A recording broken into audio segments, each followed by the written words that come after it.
Hey guys, welcome back to Pharaoh Iron and Customs. I'm Michael and we're back up at Glen's shop. This is a follow-up to the video where we found the refrigerant leak in his car. We're going to go ahead and put a condenser in that car. You know, we're fairly sure that's where the leak is coming from. At least it's definitely a leak in the condenser. I'm hoping that's the only leak he's got. We didn't find anything else leaking. So, we were going to post the video this week for finishing and repairing the mill vise. Unfortunately, I've had to work late several nights this week and I only got like 2 nights working on it in the shop, so I've still got at least a couple of nights working on it before it's going to be ready, and we won't be able to get it out before this video drops on Sunday. So that's coming. Also, I see Glen has been working on his golf cart. For anybody who's interested in that, we may do a few more videos on that. He's done some sanding here. That looks like it's blended in pretty good. We're going to we are going to high build prime that and do some work on it. Like I said, this came up with the car, so we're going to get on that. Anyway, let's get after it. Alright guys, just a little bit of background on air conditioner stuff. If y'all don't know, the large line in the air conditioner side will be your low side. The smaller line is your high side. This will be a high pressure side. And you're typically looking at ambient temperature plus 100 psi.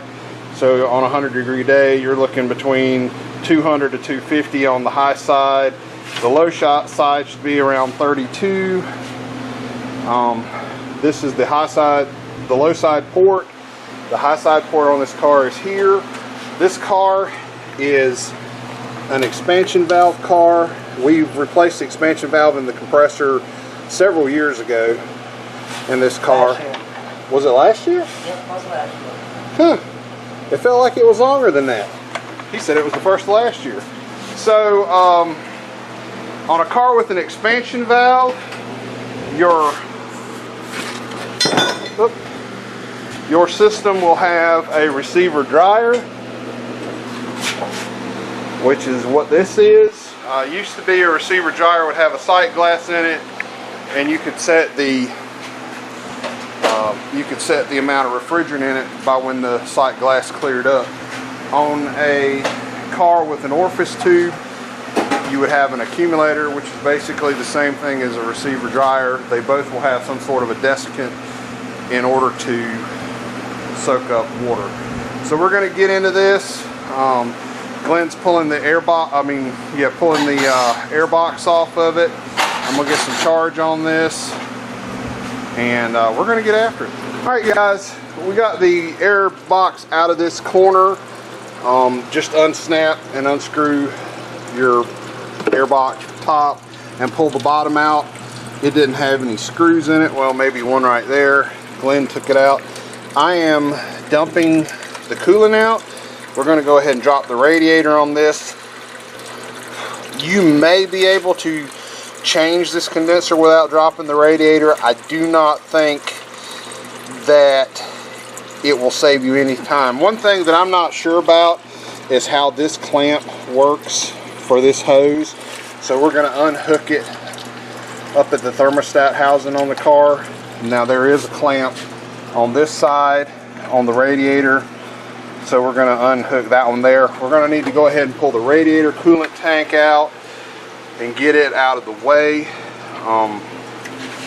Like I said, the top bolt that holds the condenser core to the radiator is right there and right there. Yeah, there's not really a good way to get to those, and I think we will fight with it longer by trying to take it out, and it's probably a whole lot less headache to do it this way. Okay guys, if your car has the air dam underneath it still, you'll need to take that off. This one does not have one.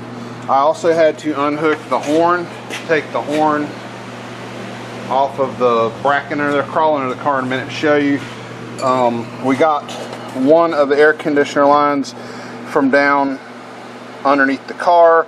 I think what we're going to do is go ahead and get ready to start dropping the air conditioner. We're going to have to take this bracket out from underneath the bottom, and when we do that, I hope we'll be able to get to this line here. It's got a flex tube in it, so it should come down.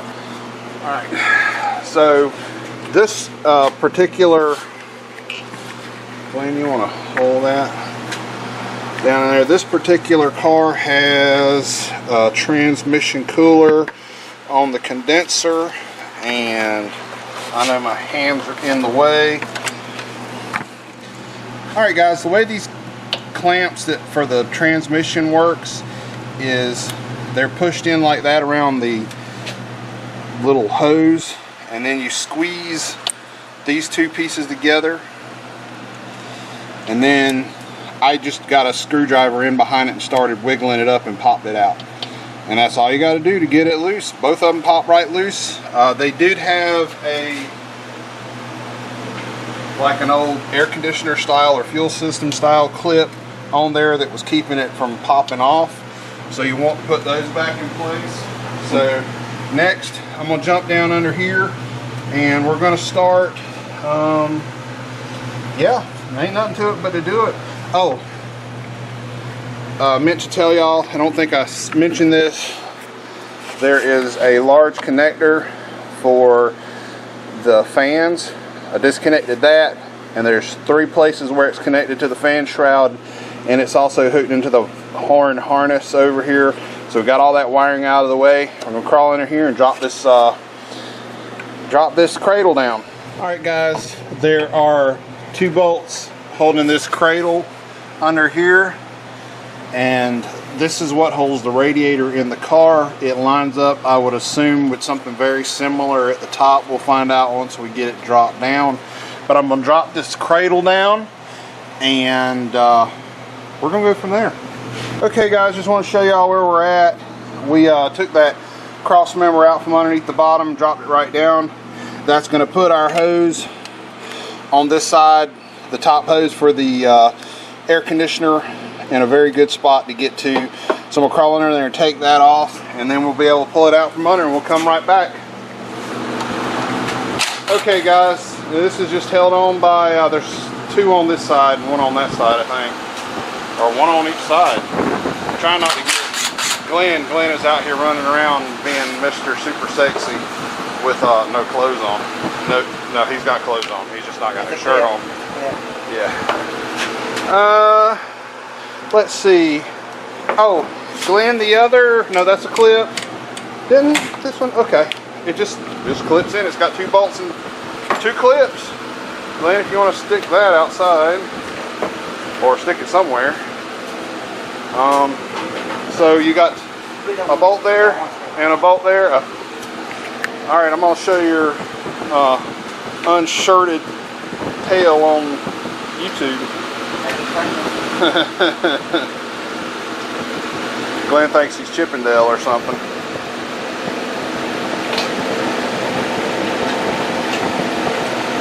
Alright guys, I'm gonna have to put both hands in this. I'll come back.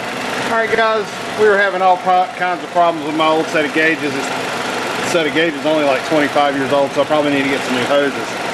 Also, it was missing one of the seals in it. We did get about 25 inches of vacuum and held it for about 30 minutes while we were putting the car back together.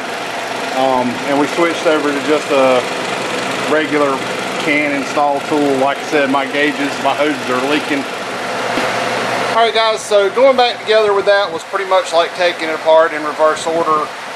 I got Glen to hold the radiator and condenser core up while I started the bolts on the bottom.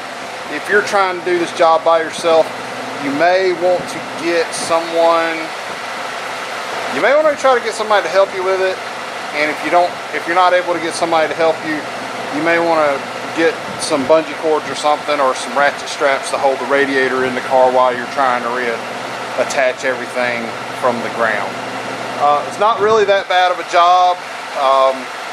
Probably the worst problem we've had tonight is problems with my air conditioner lines, my air conditioner gauge lines, and actually I think we got a little problem with my can adapter as well.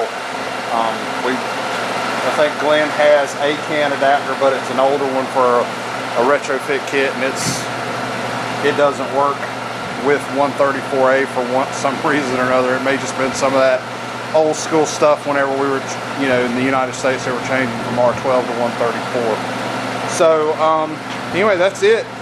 Leave a like and subscribe, comment down below, and we'll be back next week with hopefully that finishing up that mill vise. See y'all then.